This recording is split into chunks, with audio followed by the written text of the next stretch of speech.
Hi, back again. Thank you so much, Nayana. We are going to hear back from her. She's going to come back in for the Q&A round at the end of this session. So let's go ahead and move on to the panel. So please welcome to the stage Aisha Hamid, Assistant Vice President and DE&I Manager at Alliant, Arshia Malik, Co-founder and Head of Client Success and Operations at Illyria, Jessica Hyman, Head of Sustainability and DEI at Atlassian, and Sasha Mayer, Co-founder of Mamava.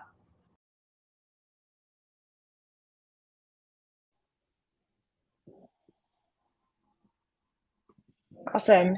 Thank you so much, Megan, and thank you, Nayana, for sharing those experiences with us, both personal and how you've kind of taken that to make big changes at Accenture and for those that work with you. I'm thrilled to be here today. As Megan just mentioned, my name is Arshia Malik. I am a co-founder of Illyria.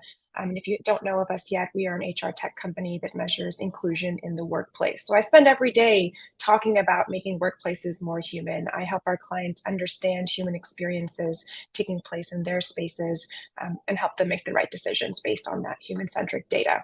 So this panel is very close to my heart. I'm thrilled to be moderating it with these amazing folks here today. And let's jump in. I'd love to have everyone make quick introductions. And then building off Nayana's powerful talk just now, if you all could take a moment to share a moment or experience in your own professional life that really encapsulates what it means to be in a human workplace. Aisha, why don't we start with you? Absolutely. So my name is pronounced Aisha Hamid. I go by she, her, hers pronouns. I'm based in Louisville, Kentucky, and I presently serve as the Assistant Vice President and Diversity, Equity, and Inclusion Manager at Alliant Insurance Services. We are a national brokerage company based in California. In terms of the example, I love starting out with that. I would say the biggest thing that comes to my mind, and I've had many experiences both within my current workplace and some of my past ones, but one that comes to mind immediately is coincidentally the same day that I lost my mom 2 years ago. And that was the most painful day for me. And I think it's usually when we're experiencing, when we're at our lowest and experiencing that kind of pain that we really become very conscious of the tangible support that we're either receiving or not receiving. And it was during that time that I got a lot of that from my supervisor at the time. In addition to reaching out, kind of when we're talking about people-centric places and talking about human resources, that came up, right? There's a policy when you're dealing with grief, you have a certain amount of days that are off, and that almost sounds kind of transactional. And I remember very clearly that when it happened, that came up, but my supervisor said, listen, take as many days as you need. Allow yourself to grieve. I don't need explanations. Just let me know how much time is needed. And then my team sent me a peace lily and just food. And, it's just small gestures that you don't really think about really meant so much because it felt like it wasn't just about the work that I was producing. It was about me as an individual. So that moment is something that has stuck with me since then, and it is something that I use to model within my own leadership. Thank you so much. That is a coincidence, and I think the point you made as well about policy versus how it's communicated and how it's implemented and modeled is so important. Sasha, how about you? Hi, good to see everybody. I'm Sasha Mayer. I'm the co-founder of Mamava. You might be familiar with us by our lactation suites that you can most often high visible place is an airport that people know us from, but actually we place our units mostly in private work environments, and that can be anywhere from a healthcare facility to the back of an office to a warehouse. This was a great question because I really, as an entrepreneur, sometimes what happens is there's just an idea that follows you around that becomes undeniable. And I was thinking about sort of a truly less human workplace. I had the experience when I was nursing my second child in 2006, where I was facilitating a meeting for Hewlett Packard. And there were only about 15 people in this meeting. We were off-site at an industrial design business that was about, experience design. And there was no place to use my breast pump.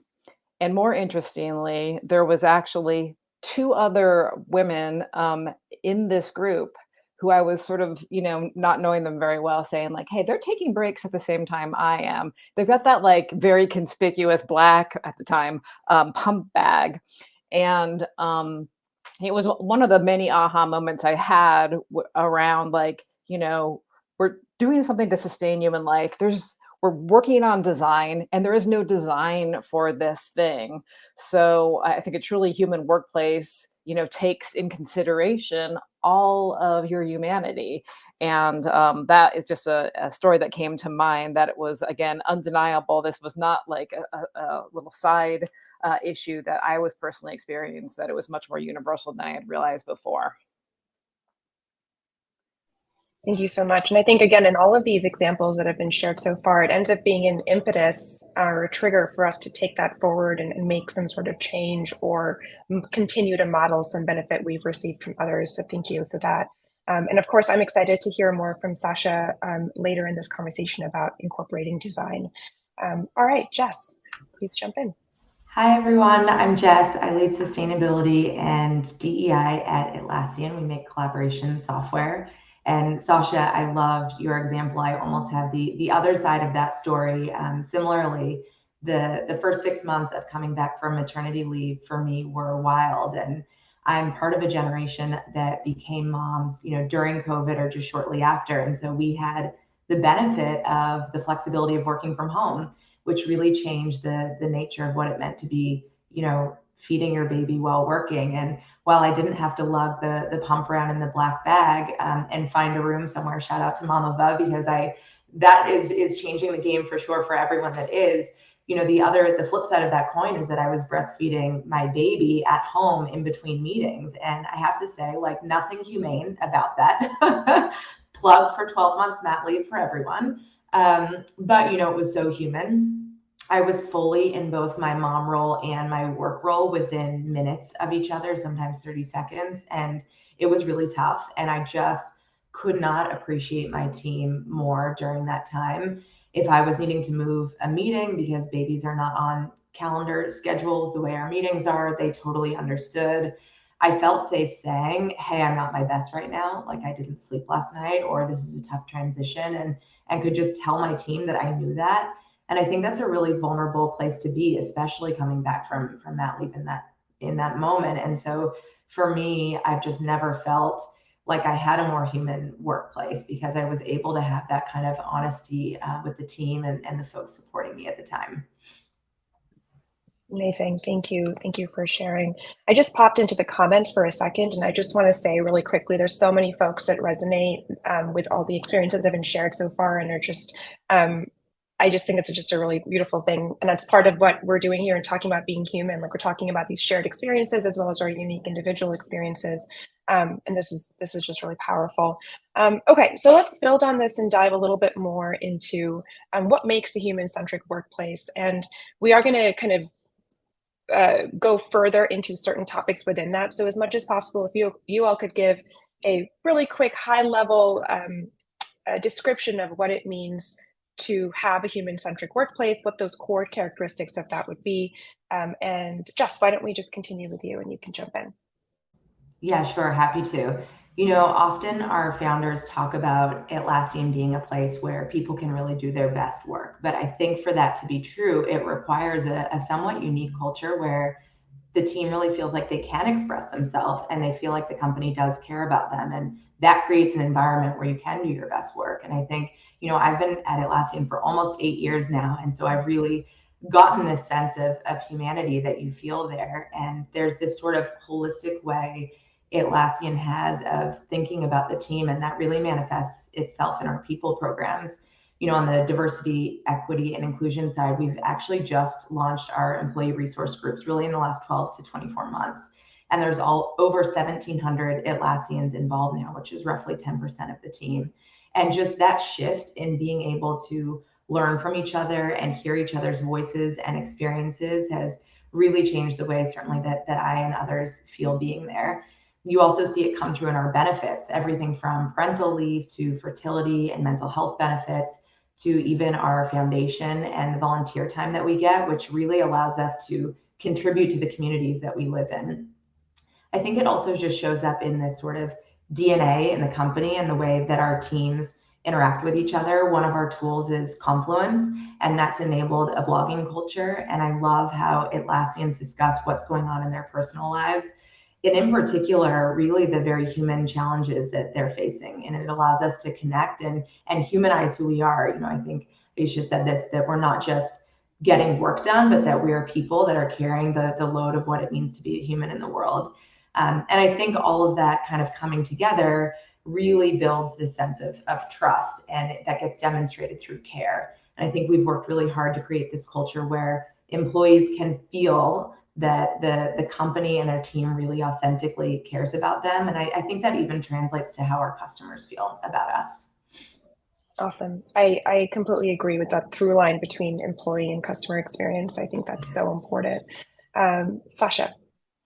Yeah, I was CEO until last June, and then I've had the privilege of creating my new role, which is really where my heart resides, with this Chief Experience Officer. And I see the three pillars there as product experience, what our parents and actually our customers experience using our pods or interacting with the business. Brand experience, which goes beyond to how we kind of show up in the world and how folks receive us, even if maybe they haven't interacted with our product. And then actually most important to me is that company culture experience, and and we're, again, lucky because we're small. We only have 70 employees. So a lot of what I do is just listening. And one of the things that I'm working on now is actually an employee experience journey. People are maybe more familiar with that from a customer end of things, but from recruiting all the way through to, let's say, their 5 or 10-year mark, what is it like to work at Mobilize? How can we make it better? I firmly believe that it is a business is always evolving, and people's experiences are evolving as well. So I guess being really deliberate about that and having some of those practices in place to make sure that you are always listening and considering, again, that employee experience as being so important to reflect back out to brand and product. Yeah, absolutely. And Nayana emphasized the importance of listening as well in her talk at the beginning. So absolutely. There's such a huge gap between what many leaders think employees want and what employees actually want. And there's plenty of studies out there. And so that listening aspect, as much as we're well-intentioned, sometimes we just literally don't have the information because we're not employing the right listening mechanisms. Aisha. Completely agree with what you just said, and Sasha as well. Employee experience, I think, is really fundamental to creating a human-centric workplace, just from the entire life cycle of an organization, from recruitment all the way to offboarding, really paying attention to how you are treating people. The other thing is we often talk about communication and how organizations, the leadership should be transparent, it should be communicative, but we don't often talk about the two-way aspect of it. So making sure that leaders are communicating, but also making sure that you're garnering input, that you're getting feedback, and you're actually listening to it from the bottom of the organization as well as across the entire spectrum. So one of the things that we do, as an example, is we have employee resource groups, and we could just let them run, but one way that we make sure to put their input and the input of underrepresented people within the design of our organization is by having employee resource group forums every month.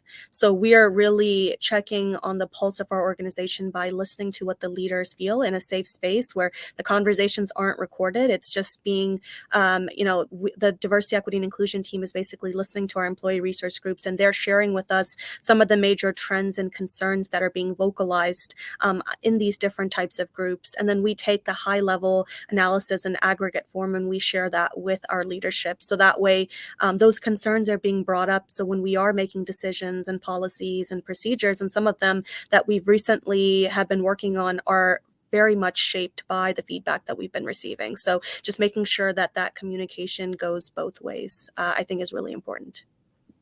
Yeah, absolutely. And I think that's a perfect segue to talking about data, which is where I want to go next. And what's the right data? How do we use data to actually understand a human experience in a workplace? There's plenty of ways that employers collect data around employee experience, productivity, innovation, etc.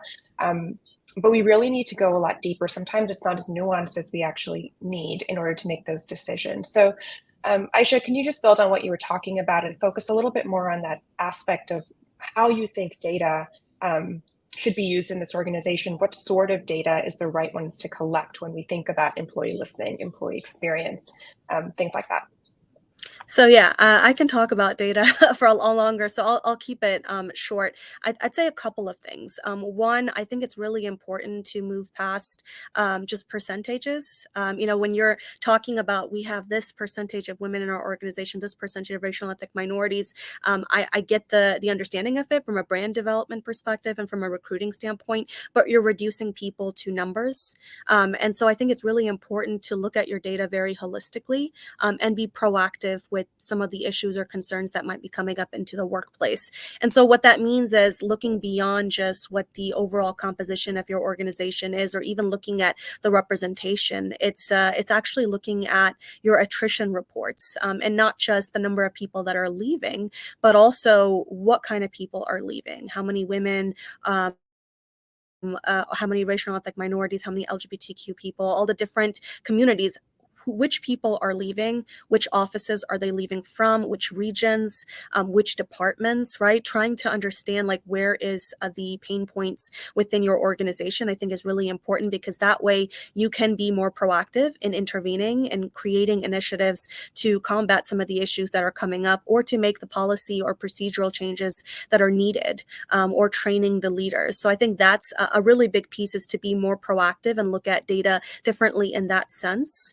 I think the other thing is changing the paradigm on how we assess productivity. A lot of times people are looking at how much is being done in a certain amount of time, not really thinking about the fact that there are certain people that are disproportionately impacted when it comes to caregivers, in our society, and especially since this is a Mobilize women, right? A lot of women do tend to be caregivers in our society, which can impact some of this, especially if we're working from home and there are other things that are impacting. Instead, changing that paradigm and looking at the quality of work and the amount of work being done. So allowing flexibility. And I think that's really important, because when the pandemic hit, workplaces were really worried about that, and they started doing a series of, they started using software to try and continue micromanaging, right, in this new world, and they realized it was having the opposite effect. So I think it's really just reassessing how you are looking at norms within the workplace, and also being just overall more proactive. I love that. Yeah, it's the tracking of people has been really interesting, and no one agrees on the definition of productivity. It's not leading to what the employers want there, so we need a whole different paradigm, as you put it, in how we approach it. Jess, at Atlassian, you all take a very unique, in my perspective, and from what I've seen, approach to DEI, and thinking of it very holistically across multiple dimensions. Can you give us a little insight into that and how data plays into that in decision making? Yeah, absolutely. For those of you that don't know, at Atlassian, our diversity, equity, and inclusion team sits with our human rights and climate team.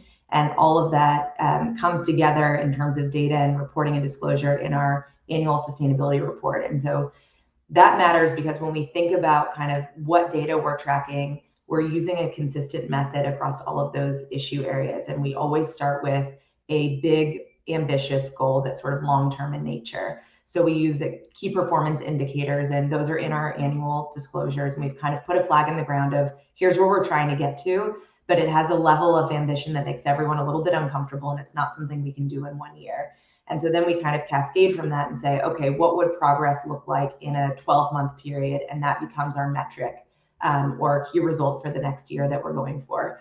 And so within sort of that framework, when it comes to diversity and inclusion, that gives us a really clear North Star of where we want to go. And then from that, it's very clear what data points we need to be looking at to understand what levers we can pull across the employee life cycle to get to that eventual outcome. So for example, with DEI, it's one thing to be doing all the right work and to have the investment, but if you're not then measuring the outcome of that work to get to a higher order vision of where you want to go in the future, you might be missing something along the way. So some of the data points we're looking at at a high level is overall representation numbers or hiring rates.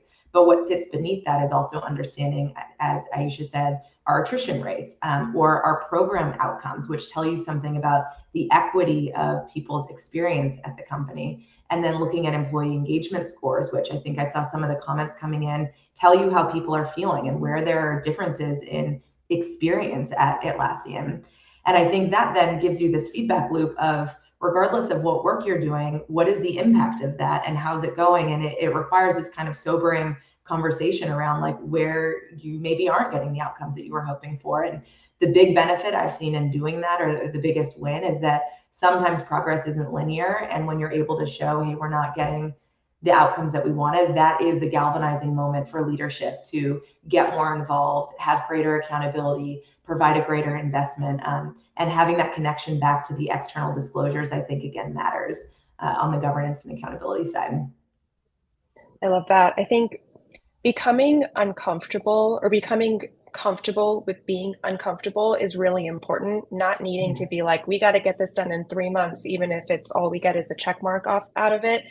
It's okay to have to go a little bit more intentionally, strategically, and slower if you're going to get it done right for the long term. And I love that approach. And I love thinking about the broader impact on society, on the organization's impact on climate and human rights, all kind of wrapped up in this conversation. I think at the end of the day, we do impact all of these things, so we should think about that. Love that. Okay. All right. So let's switch a little bit about to talk about the changing priorities of employees these days. Aisha, you talked a little bit about the kind of micromanaging and the productivity tracking software. And a lot of that came about because folks are working more remotely because of COVID, of course, and now people want to stay remote or have more flexibility. And then we have on the other side, especially now, a lot of kind of mandates of bringing employees back to work. Microsoft survey said that 73% of employees say they need a better reason to go into the office than just their company wants them to. So Sasha, I'd love to kind of turn to you here with thinking about human-centric design and experience, your Chief Experience Officer. How can leaders better leverage these sorts of principles and ideas to entice employees to come back? What's missing in that conversation that could make this more win-win all around? Yeah, and I think that it's complicated because so many of our companies, even a small company like Mobilize, we have what we call remote people, we're based in Burlington, Vermont. Then we have the folks who live in Arkansas or Phoenix or what have you. And then we have the folks who live in Vermont. And then we have a factory, and those folks work in a factory in Vermont about an hour and a half away. And of course, they have to be, in place, and we try to be equitable in all ways in terms of benefits and so on. So it's a dance that we do here. And one of the things that I've been thinking a lot about, because we are reinventing, we downsized our space, so we don't actually even have room for every person to be in on the same day, as an example. I think about how important we know community and connection is to all of us as humans. It is the number one thing. We are social animals, and we are healthier and happier and more engaged if we are in community. And you can do that digitally. But what I'm working now on for Mobilize is this idea of a mothership. So what does the office need to be? It's a place for onboarding. It's a place for mission connection. It's a place for collaboration and engaging with the product. And it's maybe not a place for that focused work and the time that you need to get those daily tasks done. And I think it requires a whole different design. So, what I'm talking about is making sure our engineers are in proximity to everybody else when we gather, that there is more focus on the gathering space than on like the workspaces or cubicles. But I really do think it's important. And right now we're a work environment where we ask every team to be in at least 2 days if you are in Vermont. And I think it is so important, especially for those young employees. Where do they, make those friend connections? Where do they understand their potential career path if they're not in community with the rest of the business? So I'm actually excited for the new era, that it can look different, but I also feel strongly that we do need to, and we're going to be stronger businesses if we can be in person at least some of the time. Yeah, I would say that most people I know who had to work remotely, I've always worked remotely for the last 6 years. So for me, I was like, this is the same. But most people I know, my friends that worked in offices, they could not wait to get back to the office at least a little bit. They were really, really, it was hard for them to be just in their one space at home all the time. And I do agree that there's a space for both. And I love the question you posed, Sasha, around what does this workplace or workspace need to be for us, for this organization, and kind of coming at it from that angle. Aisha, let's talk about that productivity concern and fight, and the difference between how employees think about productivity versus employers, kind of antiquated ideas of productivity and measurement. And then if folks want to stay at home and not come in, employers are concerned they're just not going to do as much. Do you think this is a valid concern? I have a guess at your response there. But then how would you advise leaders on this? If you're worried about productivity, what should you be doing instead of kind of this new version of micromanaging? Yeah. So is it a valid concern?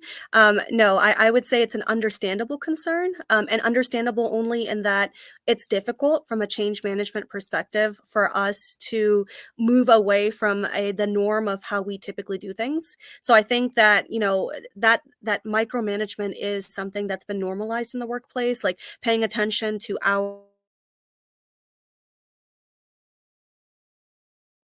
and the own into this curve, it was difficult to just immediately let go of that and think about it in a different kind of perspective. But in terms of looking at, just basic studies as well, we talked about softwares and things like that. So I think that some organizations did attempt to continue what they were used to. But there's a really interesting article, and I encourage others to look into it as well. It's called The Rise of the Worker Productivity Score. And it was basically a bunch of studies that were done in 2022 because they noticed that, when there is more software and more methods for employers to micromanage, what ends up happening, I like to compare it to parenting styles. When you're dealing with a parent that's just doesn't trust you and is just trying to make all these rules, what ends up happening is you find a way to cheat the system. And so they were noticing that in the healthcare system, people were coming up with tools to try and make it seem like their clicks were happening, because that was how they were measuring success, is that, there's no breaks in between. And so you had the opposite effect that's happening.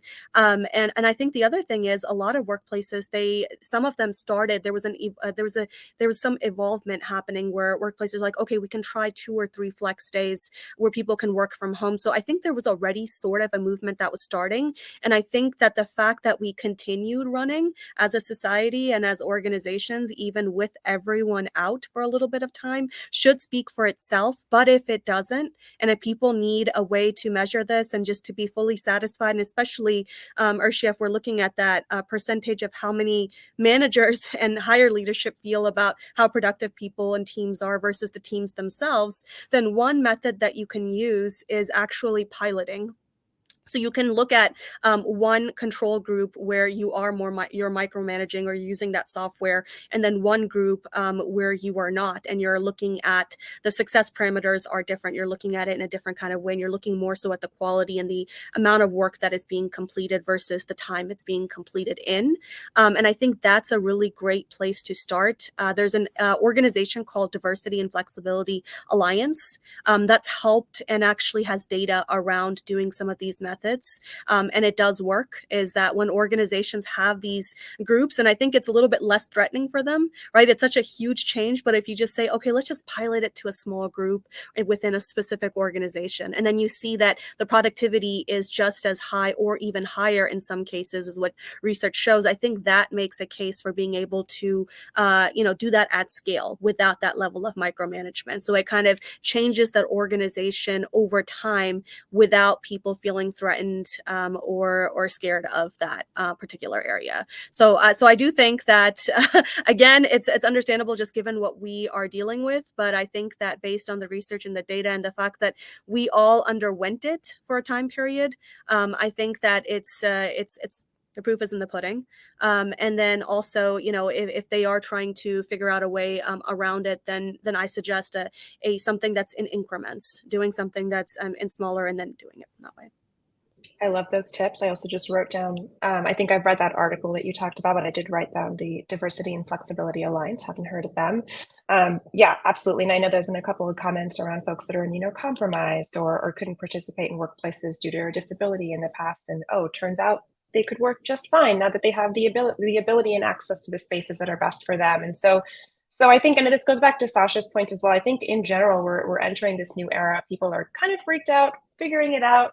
And I think it's a big change for a very traditional way of working that's been around for decades. Okay, speaking of the current economic climate, I feel like I hear that phrase all the time. In this economy, in this current economic climate, things are kind of weird. And we're hearing all about the layoffs and the uncertainty and the rollbacks of certain programming, especially when it comes to DEI. And I see this all the time for my clients as well. Those that want to do the work and have been doing the work are seeing their budgets cut, right? And unfortunately, it's not atypical for those to be the first to go, right? People don't really understand that business value necessarily. So let's touch on that first, Jess. I'll kind of go to you. There are a lot of differing opinions on whether we should not use the business case. At Ellevate, we use it, and sometimes we don't use it, depending on our audience. And I do agree that it's counterproductive. We should understand that this is the right thing to do, but we also need to understand our audience and who we're talking to. I think that today we need a new business case. I think the business case is more important than ever. I'd love to hear your thoughts on this issue. What is the role of the business case today? How can that help us as practitioners and advocates in this space? And how can we still respect the humanity of the work we do at the same time? Yeah, I love that you asked this question. I think sometimes when I'll write the business case on a headline for a presentation, I'll get a lot of eye rolls. Like, are we really still here? Are we still having to talk about the business case? And I think if you're speaking broadly, is there a business case for DEI? I feel like we've made that, but it's somewhat long-term in nature. And I think in this moment, what you have to do as a leader is understand that anyone that's going to an executive team and asking for an investment or additional investment or continued investment has to be able to make the business case. And so to be able to just lean into that and not shy away from that conversation or find it offensive, I think is powerful right now. And for me, I think going beyond what we know about creating sort of long-term value to our shareholders, to our stakeholders, long-term business success, I'm kind of going into how do I drive success in the next 6 to 12 months? And can I make that really clear? And I think you're there when you're able to take the company's goals and weave your goals as kind of cascaded from those. It makes it much easier to get the investment, to get alignment with other business leaders for your goals, and to have that collaboration that you need to really move the work forward. So from a DEI perspective, everyone sitting on the people leadership team should have DEI related goals tied to their business goals. And that's how we know we're kind of getting that business integration that we want to see. It also requires really strong executive sponsorship, I think, right now. So if you've been able to make that business case, it makes it very easy for a business leader to sign on and help champion the work just the way they would any other priority in that area. So yeah, I don't think we should shy away from this conversation. I think we should always be evolving the business case, both long-term and near-term. Yeah, and in our kind of pre-panel talks for the audience, Jess had mentioned when we brought this up that business leaders make decisions with a business case in mind for every function of their organization. And if we kind of think about that business integration, to use that phrase, it's okay to do the business case for DEI and people management and equity and all of that as well, without compromising the broader impact of the work that we're doing. We have to get the funds for it. We have to get the budget for it. And so, leaning into that is okay in the right spaces. Sasha, I want to talk to you as entrepreneur to entrepreneur. Decisions in this current economic climate can be very tough. We're navigating usually a smaller amount of resources, and we're having to make tough decisions, even though we really don't want to have to make them, right? And so I'd love to hear from you how folks in smaller organizations, maybe smaller than yours, just entrepreneurs in general that have less access to resources, can make these decisions, navigate laying off people or cutting programs while retaining that trust and employee engagement at the same time, given their space. Sure, and I'm going to tell you what my philosophy is, and I'm not going to say that it's actually that easy, but for the first sort of 5 years, we had 4 managers, including myself, and we all happened to be either former college athletes or pretty serious athletes. And it might sound kind of contradictory, but I think that background and thinking of ourselves as a team versus a family was something that we really were deliberate about. And one of the things that we still do is we're very transparent. And we have that privilege because, again, we are a pretty small company, but we share our numbers. We share as much as possible of what's going on with the business. And then when we make decisions, hopefully most people are connecting the dots and understanding that it makes sense for the business itself, and that's a team, and that it's not when we've had to, put somebody in a new position or lay somebody off. It's because it's what's best for the organization, and not, we're losing this person, and the family is breaking up, but it's really putting it in that context has been important and helpful. It doesn't make it easier, but there tends to be less spin when you do have to, make strategic moves. Hopefully that's a helpful context, entrepreneur to entrepreneur. But I think so many times you hear like, but we're a family. I'm like, we're a team. And if we have a better catcher that belongs on that team, we got to put the better catcher in the position. Yeah, absolutely. That's the interesting other side of, yes, we want workplaces more human, but no, we're not a family. And that can be used to, what's the right word? Intentionally or unintentionally exploit workers. And that's the other side of it as well. I like that, team versus family. I think that's an important distinction. And thank you for sharing that. It feels maybe it's hard if someone has to move off of the team, but it's much harder if they were part of the family and then they have to move off. Yeah, absolutely. And I think the transparency as a small organization, when, push comes to shove and you have to do something and it should literally survive the next week or the next month, as much as you can communicate and be transparent about what's going on, the easier that process is. And I know that in my organization, when that's happened, we also try to support whoever we're having to let go and finding that next opportunity, do whatever we can. It's not something that we wanted to do, but here we are, and decisions have to be made sometimes, and that's hard. Absolutely. Awesome. All right.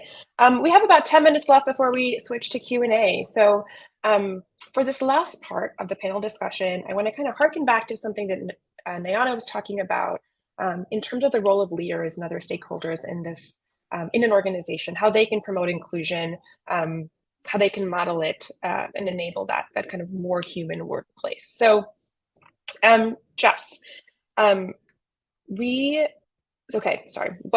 what's important to employees, as we just discussed, has changed, not only in terms of flexibility, but also in terms of wanting to work at organizations that align with their values.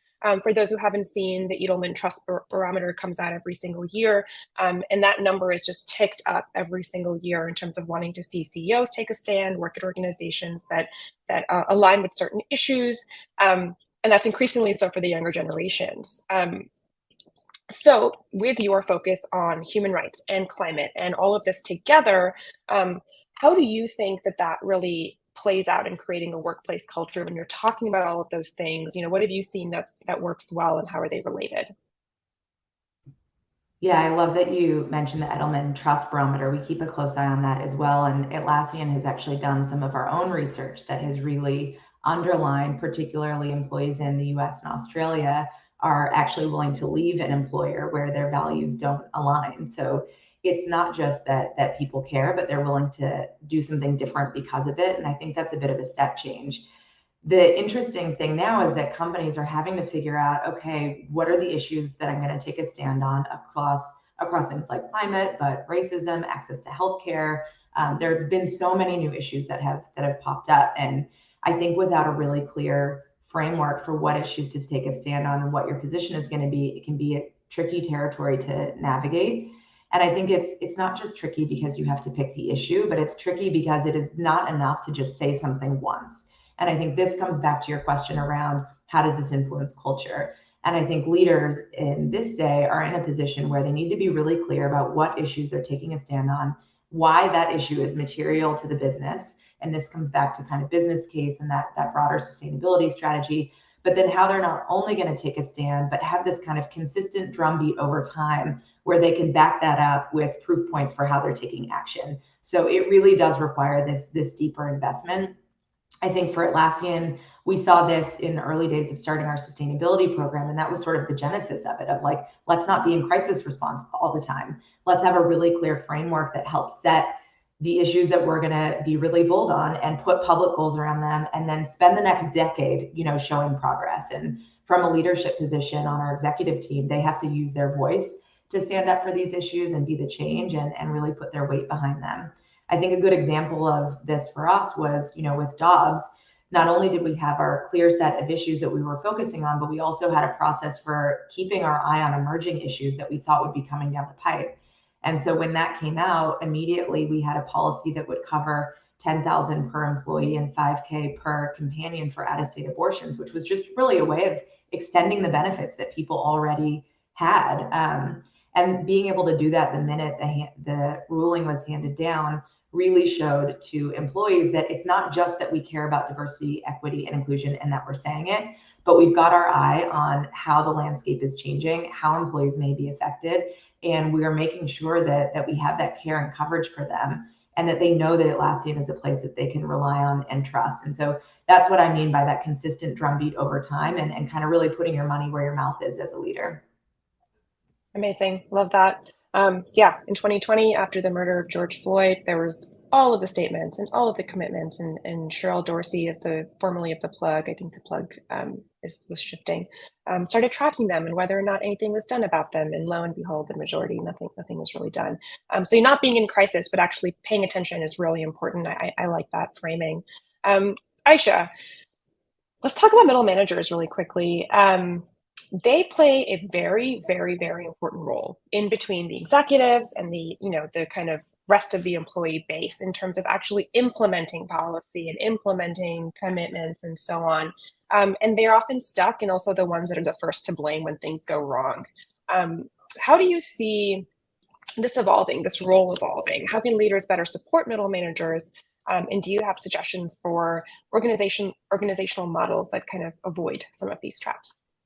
Yeah, this question is one that I've seen come up a lot in market events that I go to. And I mean, it's something that's standard across different industries and sectors, is like, how do you engage middle management? And I think it's kind of what you alluded to, is that they have so many competing priorities, and they have demands from the top and the bottom. And so they sometimes get caught in between. And I think one of the big things to pay attention to is, how is leadership modeling certain policies and procedures? Like, how are they expressing the importance within the organization for these things? Because if they're not modeling it, middle management has so many different competing priorities. If they're not seeing their leaders prioritize it, they're not going to prioritize it or execute it across the organization. So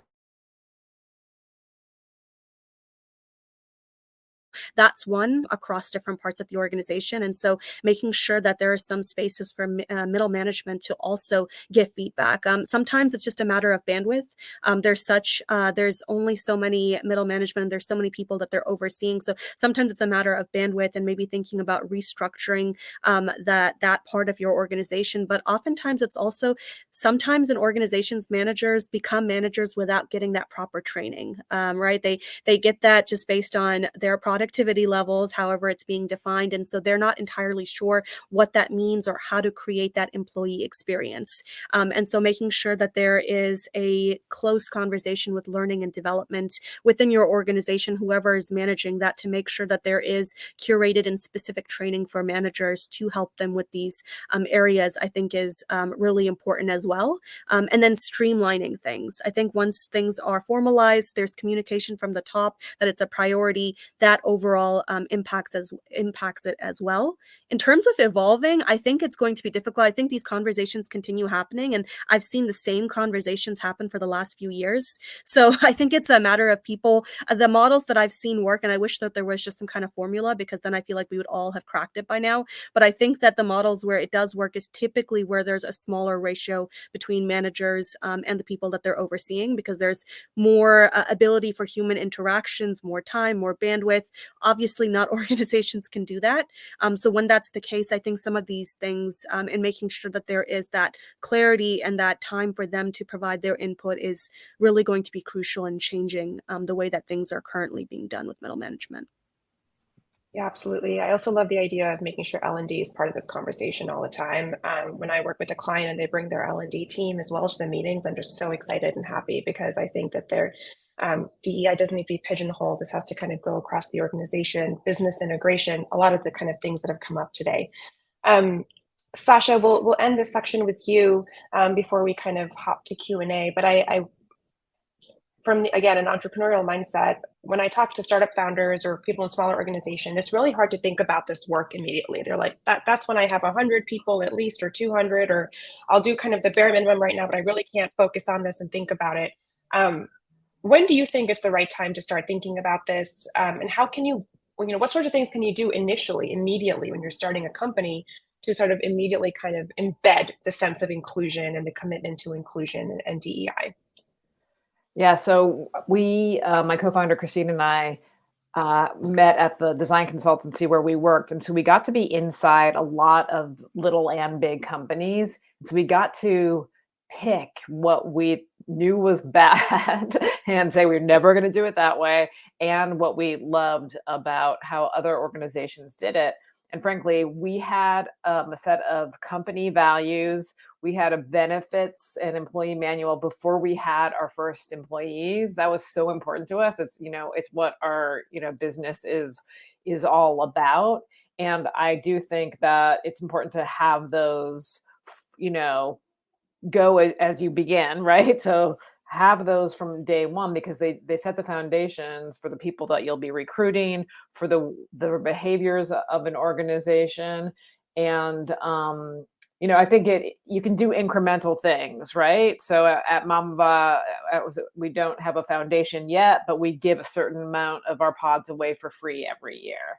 And, again, taking care of our people first was foundational. Everybody has equity, even the folks who are hourly on the manufacturing side. So being really deliberate about the benefits of the internal folks first, and then figuring out how you can do the incremental small things. For us also, we pretty early on got B Corp certified, and working with an external entity like that sort of helps get you at least to a certain point. What was interesting about that process was, the core of our business, we don't charge moms for the app. We don't charge parents to use our pods. We do sell them directly, and we, as I said, we give them away, but we have struggled with our certification rating for B Corp, and we would say but our rating is lower than this beer, even though the fundamental thing we did was about social equity and there's environmental impacts and so on and so forth. But the rating systems for some of these certification agencies are measuring things that at the time we didn't have control of. Now we actually do own our factory, so we can establish more standards in manufacturing, for instance. So answer the question is like, yes, lock down your brand values as soon as possible, but and your whatever you can do in terms of your CSR programming, and understand that those are going to have to evolve, but they're really important for all aspects. Yeah, absolutely. I think values was the first thing we created, and that led to our code of conduct. And that was the most important thing, to at least have that foundational documentation. Yeah, and I actually make it like an artifact. Like this is like sitting on the desk in the shared office, where on the first day they get a little pretty piece of art, and then the values are printed on the back, and it's something that hopefully they hold on to. They're bringing it back to their workspace at home, and they're tapping back into that in terms of their decisions that they're making on a daily basis. Yeah, I love that. Keep it top of mind. I love having like a physical thing that's kind of in your workspace that reminds you of the values of your space. And do it slow. It's okay. It's the point of doing something in the ways that are feasible. Okay, so we're going to switch to Q&A, but I want to give everyone a quick minute because I know we're going to cut into 2 minutes of Q&A. Sorry, y'all. What is one thing you'd like to leave the audience with before we shift over? Sasha, why don't you just continue and share that? Again, like put your brand values forward. Also, as an entrepreneur, it's about progress versus perfection, and trying new things and being willing to sometimes fail. Awesome, thank you, Jess. Yeah, when we started our sustainability program, we weren't sure what to call it. And I think we said something along the lines of, you can call it social responsibility, corporate citizenship, or sustainability, but at the end of the day, it's just about being human. And I think that's right at the company level, but I've been thinking more and more about the day-to-day for all of us, everyone on the call.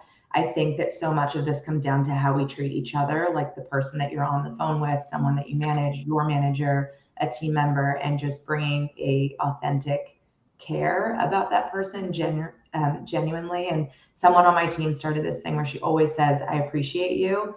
And when she said it the first time, I was like, oh my gosh, I don't know when the last time someone said that is. And we've all started saying it to each other in an authentic way, but I think sometimes it's as simple as that. So just remembering to take that forward. I love that. Yeah. My co-founder says, "I appreciate you all the time." I'm thinking about that now, and I really love that. And I didn't think of it kind of deeper than that, but I appreciate that. Aisha. I would say pay attention to details. I think pay attention to what is meaningful for people, what's important to them. If you remember things like that, I think you're going to build a meaningful relationship with them, and that helps with trust, respect, and loyalty, and they're going to be more interested in working harder for you. I think that one practical way you can do this is by stakeholder maps. That's something that our Chief DE&I officer is very good at, is building relationships, and that's something that she does practically to make sure, because you can't keep track of everyone, but that's a great way to just pay attention to some of those details and bring them up in conversation. Amazing. I feel like there's been a lot of frameworks and tools that have come up today. I really appreciate that. Nan, I want to give you a chance. Nan is joining us for Q&A. Before I ask the first question, would you like to leave the audience with something specific? Yeah, I mean, I'll just add to what Jess was saying, because I do believe in that we have to be true to ourselves and come to work in our own authentic way, because that's how people will see us. And you really just have to listen to your people, to ask questions. They will see that and they will appreciate it. Having those frequent, meaningful conversations goes a long way. And then just, again, another practical way of doing that. I mean, the concept of the 30 for 30, you can just set those up, have a quick conversation with your boss. I set them up with mine, and half the time we don't even talk about work. So it's just a way to connect, learn who your people are, and listen. So that would be what I would leave everyone with. Thank you so much. So the first question I'd like to get to from the audience, which we have a ton, if folks haven't submitted one yet, please do. It has to do with interviewing. And I think this is an interesting one, because I've got this question personally myself before, and I think it's kind of tricky. When you're interviewing for a job, how can you best get signals or understand how human-centric or human-first or inclusive this potential new employer is? What are some questions that you can ask or things like that to get that assessment? And because, you know, at the end of the day, they're advertising to you a little bit in those interviews as well, right? But what kind of questions can you ask to get some of those signals that'll help you make a decision? I'm happy Anyone. to, Yeah. I was gonna say I'm happy to start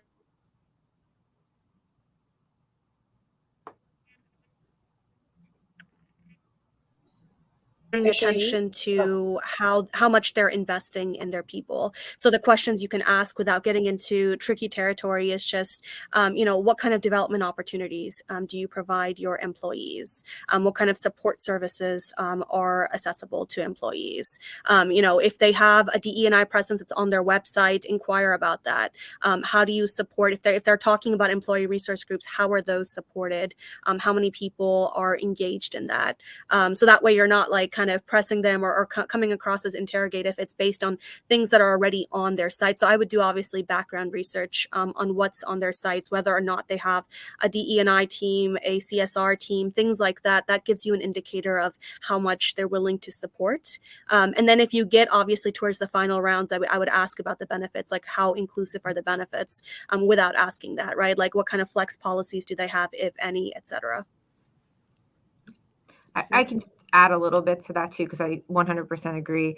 And especially around like employee assistance. And so that might be something you can research if it's not available on their website, like you can ask about it. Are there, you know, mental health programs to help people? And then how much of that is embedded in their core values? Because that's where it's going to come embed into their culture of a company. You can ask how that gets implemented with whoever you're interviewing. Like, does that resonate with that person? If that person like jumps to that, then I mean, you know that it's being instilled in their day-to-day and in the culture of the company.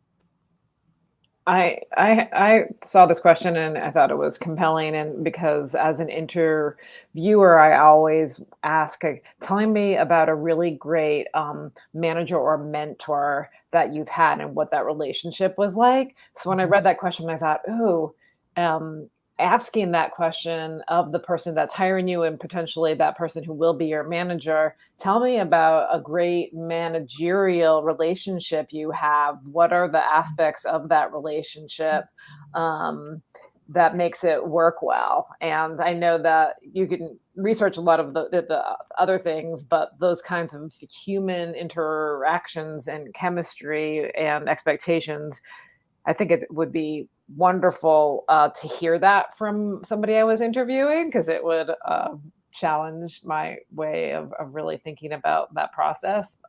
Just something that came to mind. I have never heard that. I really like that one. Fun. Okay. Jess, did you want to jump in on this, so I can skip to the next question?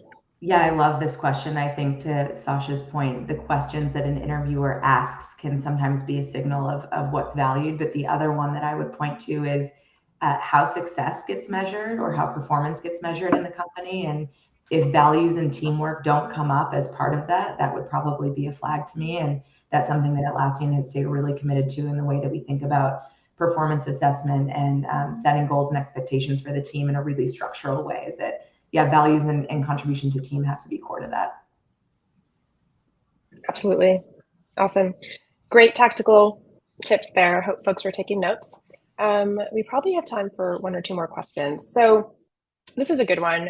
Going back to having employees return to work and that whole push right now, what can businesses that want workers to return to the office do to support disabled or immunocompromised employees who no longer can or want to return to the old way of sharing a workplace?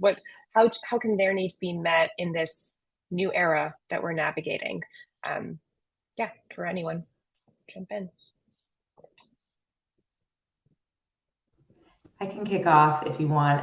Atlassian has moved to what we call Team Anywhere at this point, which means employees can decide where they want to work from, if they want to be working from home or if they want to come into one of our many offices around the world.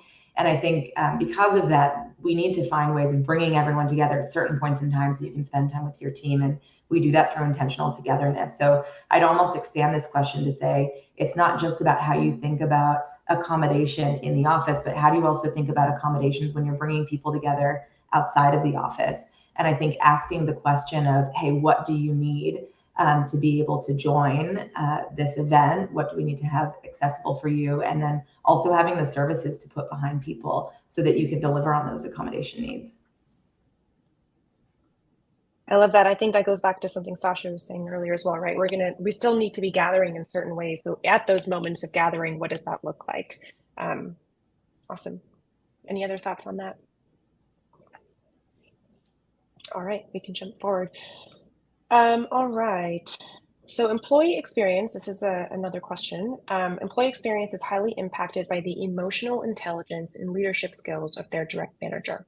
What should companies be doing to help develop all leaders? And I know we touched a little bit on this with the middle manager conversation, but for anyone here on the panel, how can we help develop all leaders to impact employee experience?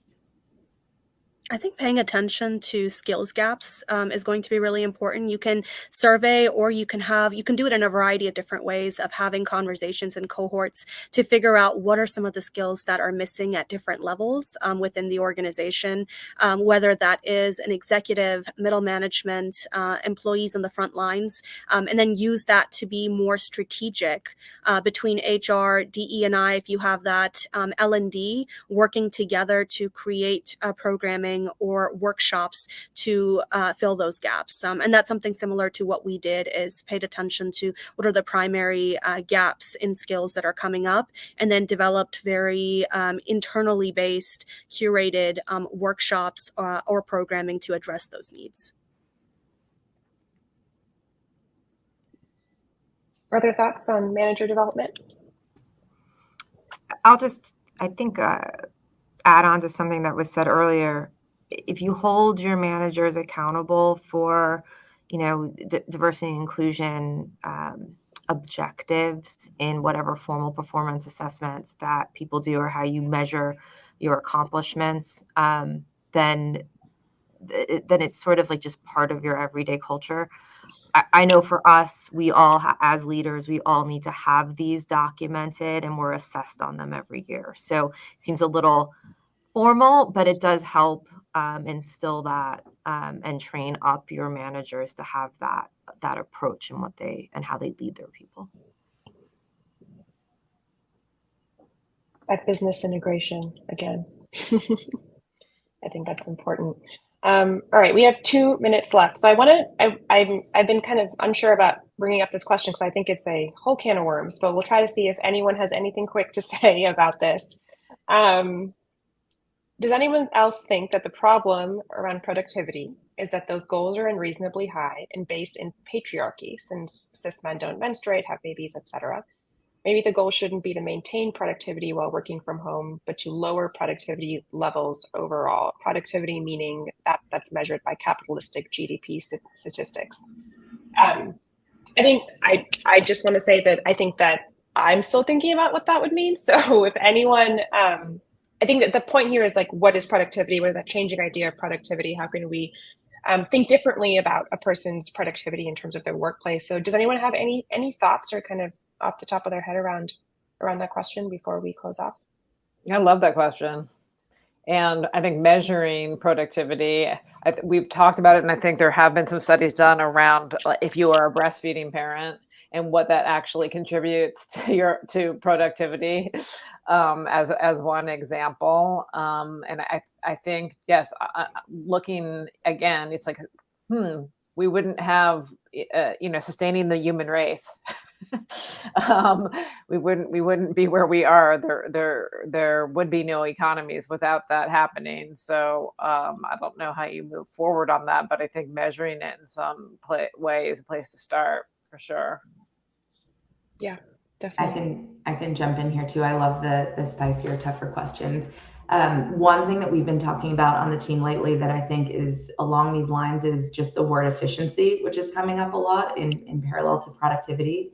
And we've been talking about how important it is to have the efficiency and or productivity alongside equity and inclusion. Because I think if you lose that other half, the equity and inclusion side, you might lose the humanness in your effort to gain efficiency and gain productivity. And if we lose that, then we lose the innovation and everything that is required for long-term success. So to make sure that companies are holding both in parallel together, The other thing we've been talking about a lot in this space is just the role of AI and how that's going to shift how we think about productivity, how we measure productivity, and just those bigger themes around, capitalism in general. So love that question, and I think it's on a lot of our minds.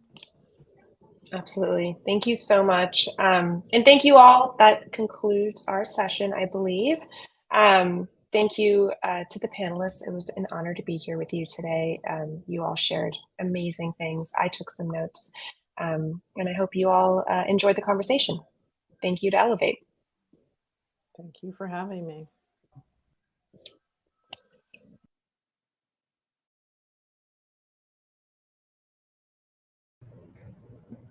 Hi, everybody. Thank you so much to Aisha, Arshia, Jessica, Nayana, and Sasha for such a great discussion.